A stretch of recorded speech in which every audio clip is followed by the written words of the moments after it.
I feel that it's very important to have the premarital counseling, that is not an option. My parents were divorced, and most of the kids I grew up with, their parents were divorced. So our generation has been very careful about this commitment. I'm Nicole Johnson. What's the secret to a lifelong, fulfilling marriage? Coming up, we'll hear from couples, some married up to 40 years, who are making it work. Many young people come into marriage with an unrealistic view of what life with another person is all about. And that was the case for San Diego's Emily and Ronald Hubbard, who married 42 years ago. When we first got married, I thought we'd be really in love forever and ever. You know, not like these couples sitting at the table with nothing to say after 20 years. I also thought he was my knight in shining armor. I didn't realize he had a few habits I wasn't real fond of until later. There were things about the way that she did things that I didn't realize, didn't know. And I would say the first 5 years of our marriage were the toughest. I didn't realize that, for instance, Emily had a temper. And I can remember we've been married about a year, and she taught me how to play 52 pickup. That's when she throws all the cards the full length of the trailer, and I have to pick them up, because she's mad because she loses a card game. I didn't know she had a temper. The Hubbards' marriage entered another phase, which challenged their relationship when they started having children. Yeah, I think I was pretty much an absentee father. I did sort of what I had to do, what was expected of me. No one knows they're going to have twins till you're in the process. And that does thicken the plot. I mean, you go from 2 to 4 and it's double everything. For the first 25 years of their marriage, the Hubbards had managed through the good times and bad times without much discussion of their feelings. I think I just stuffed those feelings. I just went on and said, well, this must be the way it is. Everybody must go through this, or maybe I'm going through a tougher time because everybody else seems happy. Must be me. We would talk at length about what we thought. And finally, we learned to talk about feelings and how something would cause us to feel, or how we would feel in regard to something, made a big difference. The light bulb came on. Emily and I are really the most important thing other than God in our lives. Right. If God is a part of your marriage, it's a three-way marriage, it's not a two-way marriage. It's much stronger. It will survive. Sarah and Daniel Wasson were married at First United Methodist Church in Mission Valley. Before they married, they participated in a program called Engaged Encounter, offered through their church. Using married couples as facilitators, the program gets couples talking about important issues they need to address to have a successful marriage. We went to Engaged Encounter because it was a gift from my mom, and we kind of didn't want to go, but she sort of paid for it and made us go, and it was excellent. And any of my friends who get married, that'll be our wedding present to them, because I think it's very worthwhile. Fortunately, it didn't raise a whole lot of issues. A lot of the topics we already discussed. And I think that's the main point, is that if you haven't discussed the topics, such as children, you probably shouldn't be getting married. So for us, it just reaffirmed that this was the right decision. The Engaged Encounter was great, but the counseling session we had with the minister who performed the wedding was very valuable as well, just the one-on-one. And she was able to really work with us for 2 solid days. And we really brought up a lot of things, and I remember crying in that session, and it was very helpful. I feel that it's very important to have the premarital counseling, that is not an option. The Reverend Kathy Bowman is pastor of First Lutheran Church in Vista. She's been married for 22 years and has 2 children. We owe it to ourselves, we owe it to our communities of faith, we owe it to our families, we owe it to the children we may bring up, that we have the strongest possible beginning of this marriage. A lot of work needs to be done before you ever get into the marriage relationship to say, you know, what are our communication patterns here? Can we be honest about finances? Can we be honest about division of labor in this household? Honest about careers and where we want to go with that? Honest about, do we want to enter into creating a family here in terms of with children?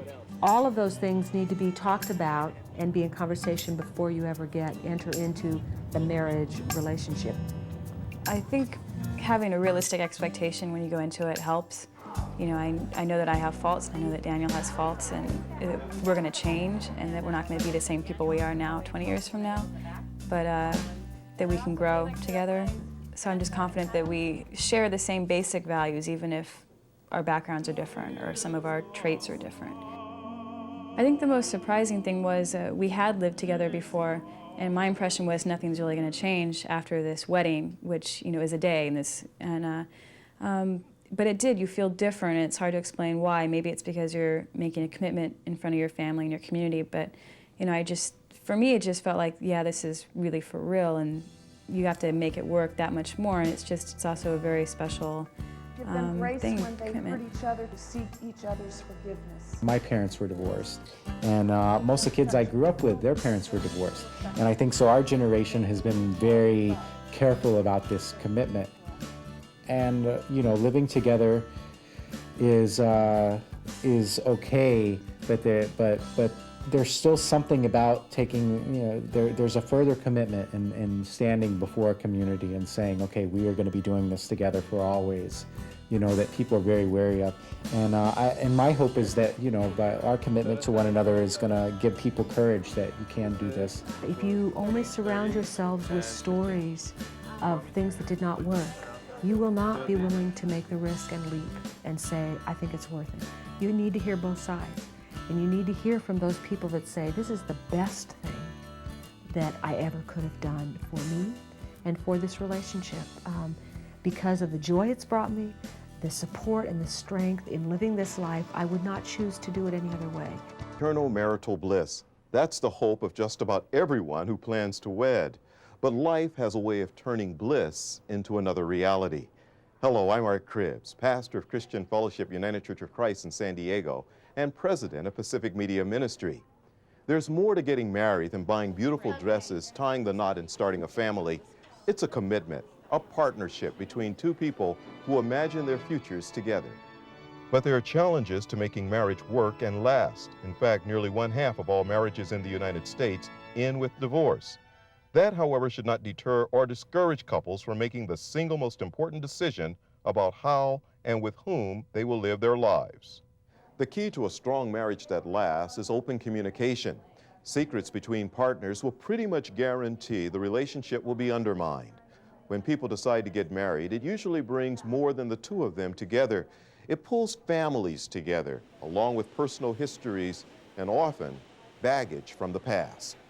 Another key to a strong marriage that lasts is letting go of the past and being open to the new possibilities that will strengthen both the family and the community where they live.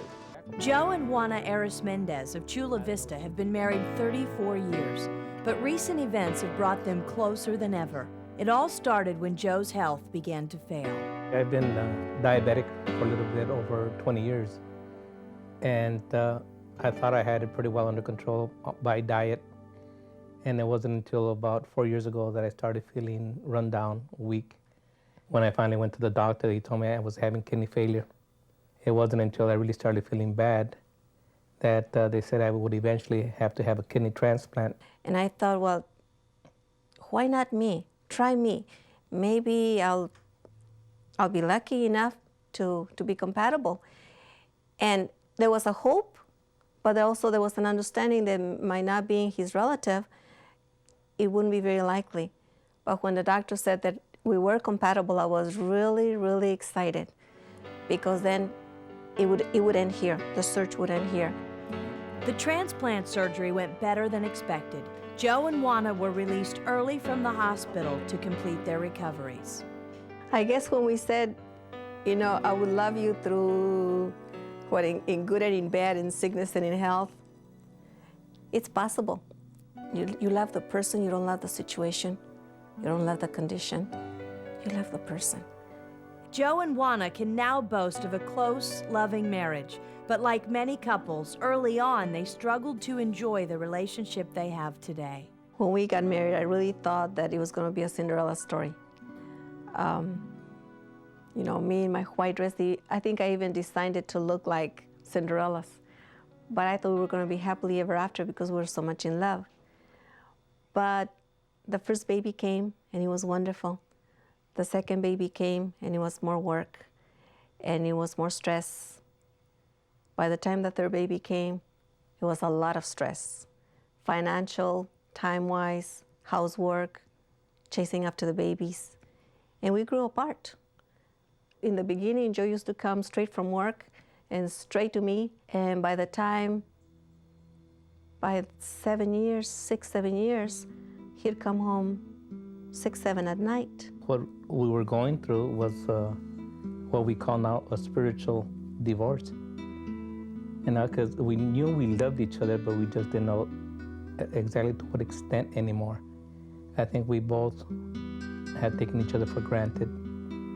At that point, I was seeing other things in more priority than her and the children. Joe and Juana credit their faith and a program for couples called Marriage Encounter for changing their attitudes and greatly improving their relationship.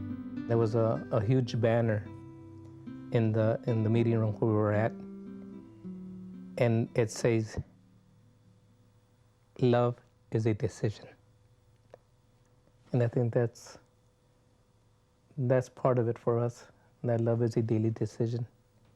We could either love or not love, but it's up to me as the individual to look for it, to grasp it, and to hold it.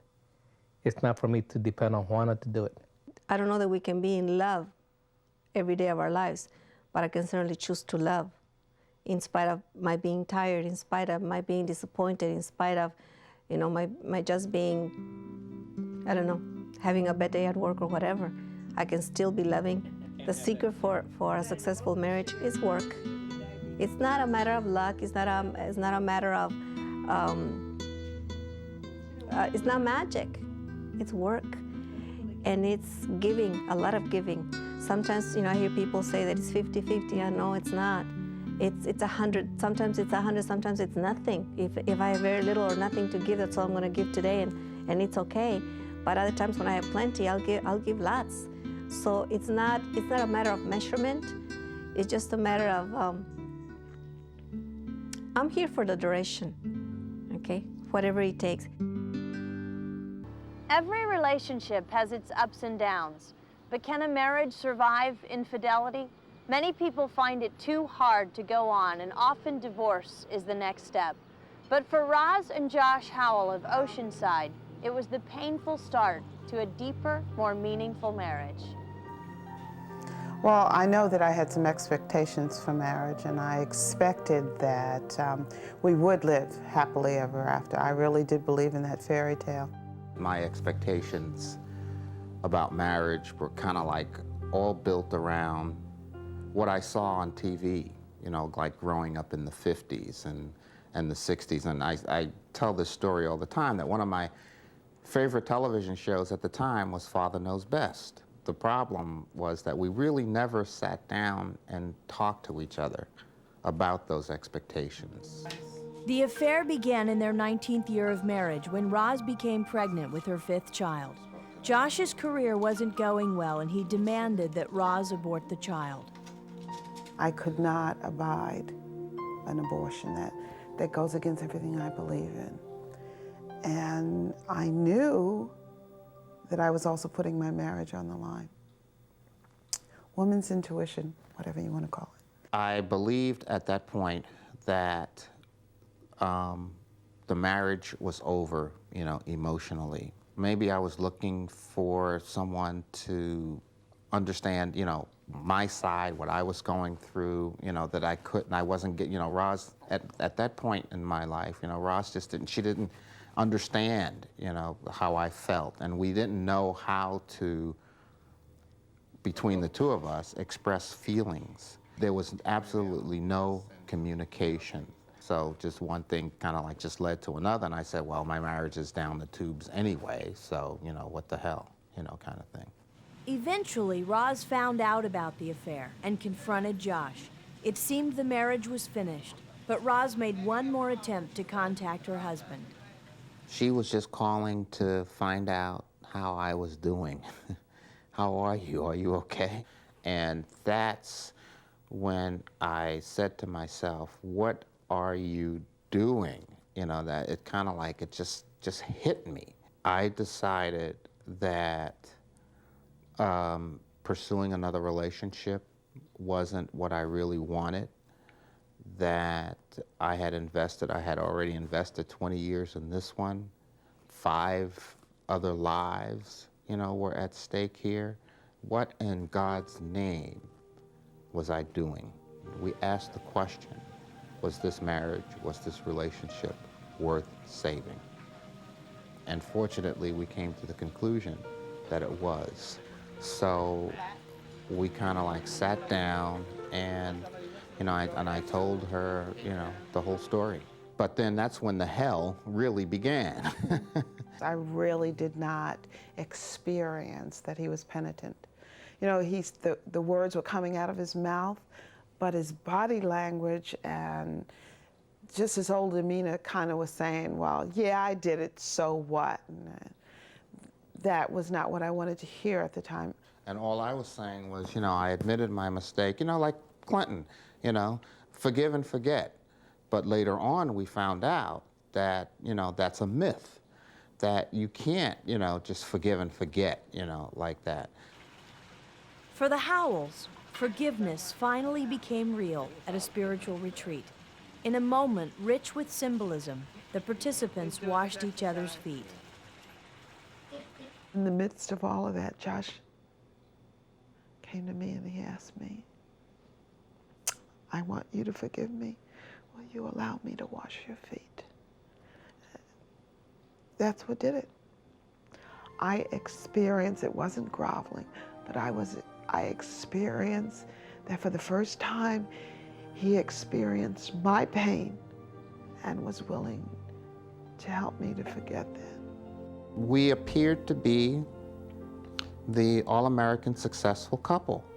And where did you see God portrayed in any of that, When we decided to go back to the church and all the principles that we had been raised with, it was tremendously uplifting to experience God working in my life again, to acknowledge God working in my life again.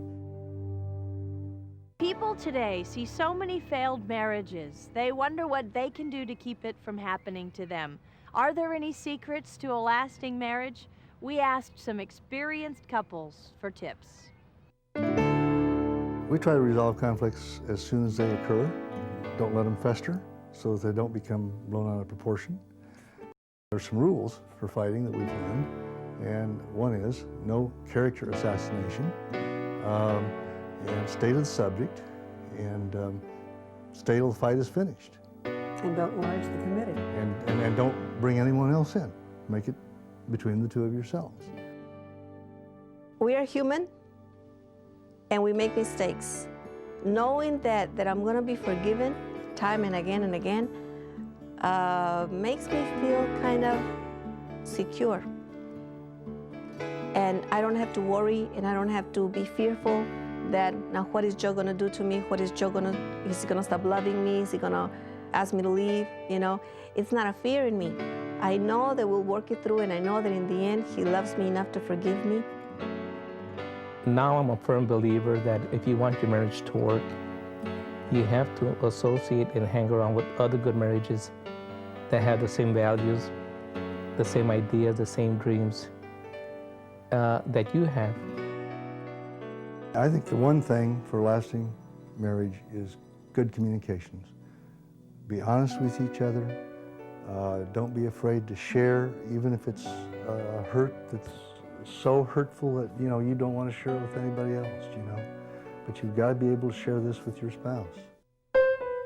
The level of the romance is much deeper the older you get. But I don't think you should ever lose it.